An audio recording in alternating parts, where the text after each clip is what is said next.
పంపించారు. అప్పుడు నేను తండ్రినైనా అపోతో మాట్లాడిన దేవుడు నాతో మాట్లాడతారు కదా ఏసయ్య, నాతో మాట్లాడేసేయాలి. మీరు ఎంతగానో ప్రార్థన చేసుకుని ఇక్కడి నుంచి వచ్చేటప్పటికి అయ్యారు కూడా చెప్తే అన్నారు. అయ్యాక అక్కడ కూర్చున్నాను. కూర్చునేటప్పటికి ఎస్దేరామ్ గారు దేవుడు మాట్లాడుతున్నారు. ఎస్దేరామ్ గారు అయితే నేను అప్పుడు చాలా దుఃఖం వేదనతో సమస్యతో ఉన్నాను. నేను చాలా ఇదిగా ఉన్నాను. అయితే దేవుడు నీకు అమ్మ నువ్వు చాలా బాధతో వేదనతో ఉన్నాను, నీ వేదన దేవుడు తీర్చాడని దేవుడు నాతో మాట్లాడాడు. పరిశుద్ధాత్మ కూడా నేను పొందుకొని దేవుడి దయ వల్ల నేను అనేక వ్యక్తులకి వెళ్ళి ప్రార్థన చేస్తాను. చేస్తే వాళ్ళకి కూడా దేవుడు స్వస్థ ఇస్తున్నాడు.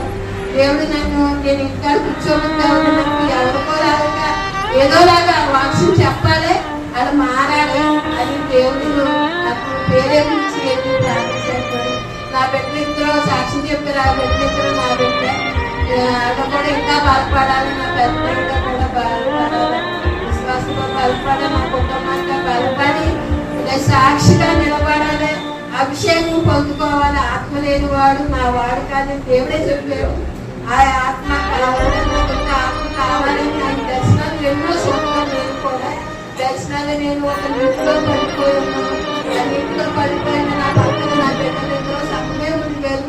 నా భర్తను నా పెద్ద బిడ్డ ఇంకా మునగలేదు, నేను పూర్తిగా మునిగాను. ఆయన ఇంకా మునగలేదు, నా బిడ్డ ఇంకా మునగాలి, ఎందుకు ఎనగాలని నేను ప్రార్థించుకుంటున్నాను. ఇంకా నాకు పరిశుద్ధ ఆత్మ ఉండాలి. ఎందుకంటే మాది రోజులు తెచ్చి ఇంకా వాళ్ళు అత్తగారం చేస్తారు, ఆత్మతో మాట్లాడుతున్నాను. దానికి భావం చెప్పాలని నన్ను అంటున్నారు. ఆ భావం దేవుడే నన్ను బయటపరచుకొని దేవుడు ఆత్మలను ఎదుగు చేయాలని దేవుడు సాక్షి.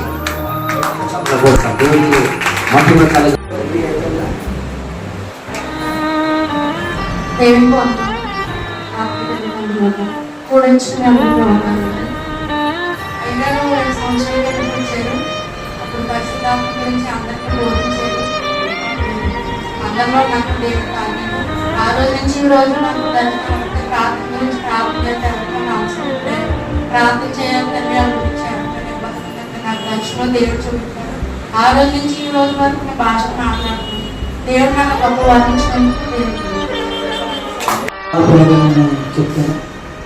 ఎందుకంటే ఆ మంట ఎప్పుడైతే మాలో మొదలుపడిందో అనేక చోట్ల ప్రార్థించడానికి అనేక సంఘాలని సంఘ భాషలు బలపరచడానికి ఒక టీముగా ఏర్పడి మాకు ఆత్మీయ తండ్రిగా జాన్ పాల్ గారు మమ్మల్ని అందుకని పర్పస్ నడుపుతారు. ఈ అభిషేకం మా మీద రిలీజ్ అవడానికి కాకుండా అయ్యగారు మమ్మల్ని ఎప్పుడైతే అభిషేకించారో ఆ అభిషేకం మా మీద ఇంకా బలంగా పనిచేస్తుంది. అన్య భాషల్లో మాట్లాడడం ద్వారా పండించడం ఇంకా ప్రార్థన చేసిన కూడా మంట రిలీజ్ అవుతుంది. దేవుడు వారికి మన అద్భుతంగా అర్థం చేస్తున్నాడు.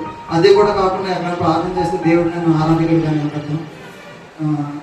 నేను అంతగా సంతోషిస్తున్నాను. నాకు అర్హత లేదు. 340 మందిలో కంటే స్టేజ్ మీద నిలబడి ఆరాధన చేసే దేవుడు ఆవాలని ఇచ్చాడు.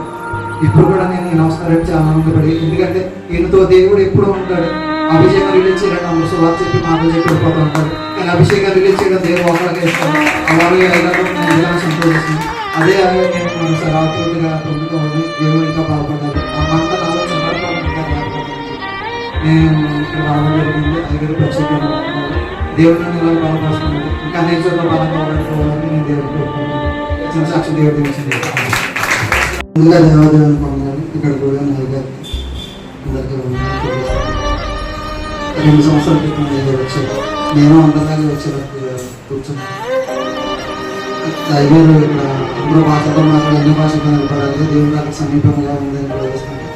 నేను అందరిలో అక్కడ నుంచి నేను చూస్తున్నాను అంటే ఏం జరుగుతుంది అంటే తర్వాత ఒక్కొక్కరిలా పడిపోవాలి.